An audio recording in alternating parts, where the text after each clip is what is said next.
साल 1764 की गर्मियां, 18वीं सदी के फ्रांस के घने और अंधेरे जंगल। एक 14 साल की बच्ची जीन बुलेट मृत पाई जाती है।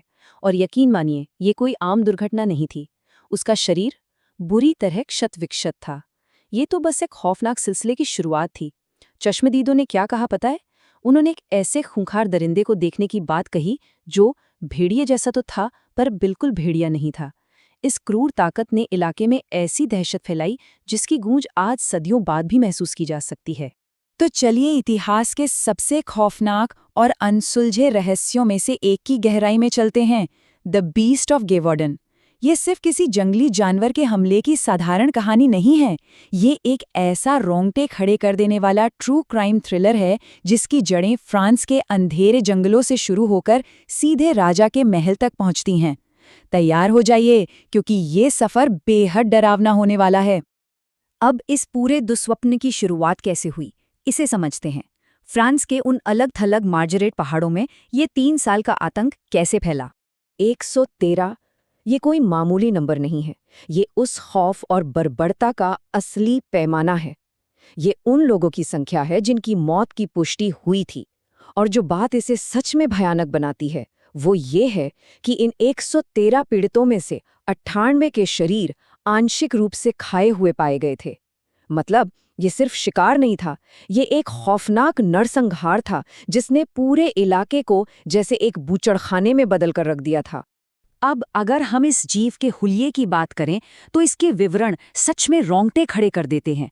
ये बिल्कुल साफ था कि ये कोई आम जानवर नहीं था। देखिए, जंगली जानवर अक्सर मवेशियों पर हमला करते हैं, है ना? लेकिन ये दरिंदा गाय बकरियों को पूरी तरह नजरअंदाज कर देता था और सीधे इंसानों पर झपटता था, खासकर उनके सिर और गर्दन पर। बच निकलने वालों ने बताया कि ये किसी बछड़े या घोड़े के आकार का था।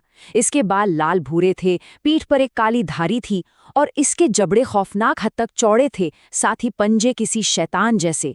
इसके शिकार करने का यही अजीबोगरीब तरीका था जिसने लोगों को यकीन दिला दिया कि ये कोई साधारण भेड़िया तो बिल्कुल नहीं है।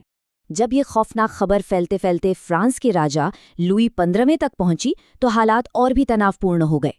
इस अनाम राक्षस को खत्म करने की जो हताश कोशिशें हुईं, अब उन पर नजर डालते हैं। घटनाओं के इस क्रम से बिल्कुल साफ पता चलता है कि फ्रांस की सबसे बेहतरीन प्रशिक्षित सेना भी इस अनजान खौफ के सामने कितनी बेबस थी। 1764 और 65 की कंपा देने वाली सर्दियों में कैप्टन डुहामेल के सैनिकों ने इस दरिंदे को पकड़ने की जी तोड़ कोशिश की, लेकिन पूरी तरह नाकाम रहे। फिर सितंबर 1765 में शाही गन बियरर फ्रांसवा एंटोनी ने एक बहुत ही विशाल भेड़िए को मार गिराया। उसे वुल्फ ऑफ चार्जेस नाम दिया गया। पूरे देश ने राहत की सांस ली, लगा कि अब सब ठीक हो गया।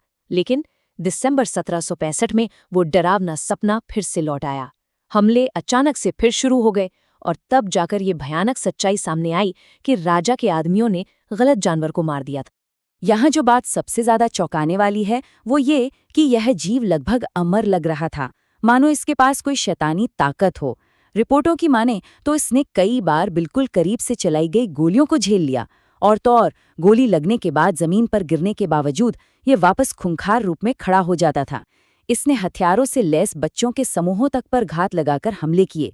लेकिन इस घोर अंधकार में भी बहादुरी की कुछ अद्भुत कहानियां सामने आईं, जैसे Maid of Gevaudan, Marie Jeanne Valet की कहानी, जिन्होंने अपने जान की परवाह किए बिना इस भयानक जानवर की छाती में भाला घोंपकर उसे पीछे हटने पर मजबूर कर दिया। क्या हिम्मत रही होगी उनकी। लगातार 3 सालों के खून खराबे और दहशत के बाद आखिरकार वो वक्त आ ही गया जब इस अनाम राक्षस का सामना उसकी मौत से हुआ। तारीख थी 19 जून 1767। एक स्थानीय शिकारी जीन शेस्टेल मॉन्टमाउचेट के जंगलों में इस भयानक दरिंदे को अपनी बंदूक का निशाना बनाने में कामयाब हो गया। लेकिन असली खौफ तो तब पैदा हुआ जब इस अजीबोगरीब जानवर का पोस्टमार्टम किया गया। उसकी चीर-फाड़ ने एक ऐसी खौफनाक सच्चाई उजागर की जिसने सबको सन्न कर दिया। उसके पेट के अंदर इंसानी अवशेष पाए गए। ये इस बात का एक निर्विवाद और बेहद भयानक सबूत था कि हाँ, यही वो असली हत्यारा था जिसने 3 साल तक पूरे इलाके को कब्रगाह बनाकर रखा था। लेकिन दरिंदे के मरने के बाद भी एक बहुत बड़ा फोरेंसिक रहस्य कायम रहा। आखिर वो जानवर था क्या? भेड़िया, शेर या कुछ और ही? आइए इसकी जांच करते हैं। अगर हम इतिहास के सबसे कुख्यात संदिग्धों का निष्पक्ष विश्लेषण करें तो तस्वीर कुछ ऐसी बनती है। पहला संदिग्ध एक विशाल भेड़िया।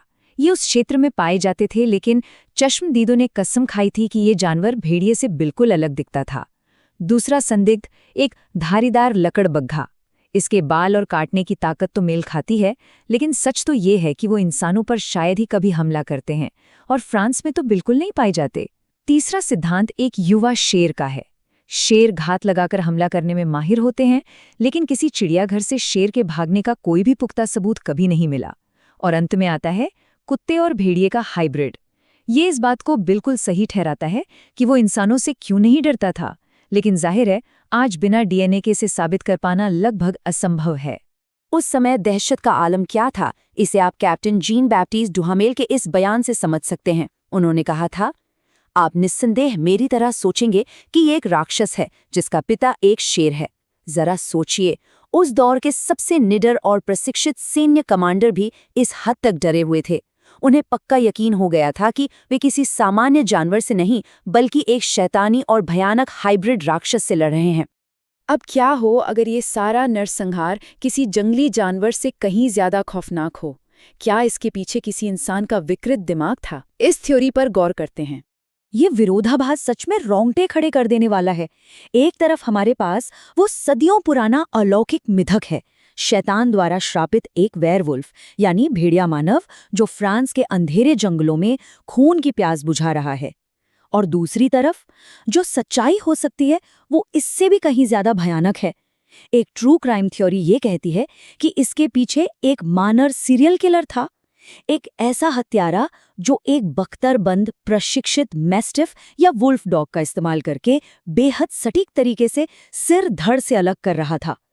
ये विचार ही कितना भयानक है कि इतनी क्रूरता के पीछे किसी इंसान की साजिश हो सकती है। और इस सीरियल किलर सिद्धांत की सबूत और भी ज्यादा डरावने हैं। जानते हैं सबसे बड़ा संदिग्ध कौन था? कोई और नहीं बल्कि जीन चेस्टिल। हाँ, वही शख्स जिसे इस दरिंदे को मारने वाला मसीहा माना जाता है। देखिए, हत्याओं में अचानक एक रहस्यमयी शांति आई थी और ठीक उसी दौरान चेस्टिल जेल में बंद था। कहा जाता है कि उसके पास एक बेहद खूंखार शिकारी वुल्फ डॉग था जिसे उसने खुद ट्रेनिंग दी थी। ऐसा भी लगता था कि वो जानवर गोलियों से बचने के लिए सूअर की खाल का कवच पहनता था। और सबसे चौंकाने वाली बात, अंतिम शिकार में से एक खुद चेस्टिल के ही दोस्त का बच्चा था। तो क्या ये सब एक बहुत ही खौफनाक और सोची समझी साजिश थी? लेकिन इन सब मिथकों और साजिशों से थोड़ा पीछे हटते हैं। असली ऐतिहासिक सच्चाई क्या कहती है, अब उसे समझने का वक्त आ गया है। 9000 ये सिर्फ एक आंकड़ा नहीं है, ये उस समय के फ्रांस की एक बेहद खौफनाक और ज़मीनी सच्चाई है। आपको जानकर हैरानी होगी कि 17वीं और 19वीं शताब्दी के बीच पूरे फ्रांस में भेड़ियों के हमलों से वास्तव में 9000 से ज़्यादा मौतें दर्ज की गई थी। जब हम इसे इस नज़रिए से देखते हैं तो बात साफ हो जाती है कि भेड़ियों द्वारा इंसानों को शिकार बनाना उस दौर में कोई असाधारण बात नहीं थी। ये एक बहुत ही वास्तविक, भयानक और आम समस्या थी। तो फिर सवाल ये उठता है कि द बीस्ट ऑफ गेवेडॉन इतना कुख्यात क्यों हो गया? असल में असली राक्षस शायद वो जानवर था ही नहीं। असली राक्षस थी उस समय की उभरती हुई मीडिया। खुरिया डी अविग्नन जैसे अवसरवादी अखबारों ने सप्तवर्षीय युद्ध के बाद फैली जनता की घबराहट का पूरा फायदा उठाया। ज्यादा से ज्यादा अखबार बेचने के लालच में उन्होंने एक साधारण लेकिन दुखद भेड़िए के हमले को इतनी सनसनीखेज और डरावनी कहानी में बदल दिया कि वो पूरे देश का एक बहुत बड़ा मिथक बन गया।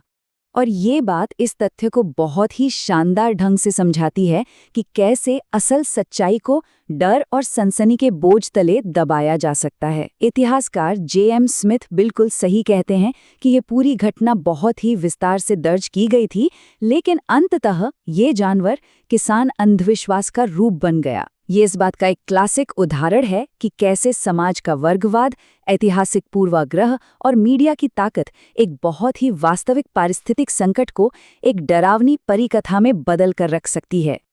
अब ये पूरी चर्चा हम एक बहुत ही गहरे और विचारोत्तेजक सवाल के साथ छोड़ जाती है। आज के इस आधुनिक दौर में जहां मीडिया की सनसनी और जनता का डर फिर से अपने चरम पर होता है, हम अनजाने में कौन से नए राक्षस पैदा कर रहे हैं? इतिहास हमें ये डरावनी चेतावनी देता है कि कभी-कभी सबसे खतरनाक राक्षस अंधेरे जंगलों में नहीं, बल्कि हमारी खुद की बनाई हुई दहशत और फैलाई गई सूचनाओं में बसते हैं। इस रहस्य पर जरूर विचार कीजिएगा। इस विश्लेषण का हिस्सा बनने के लिए आपका बहुत बहुत धन्यवाद।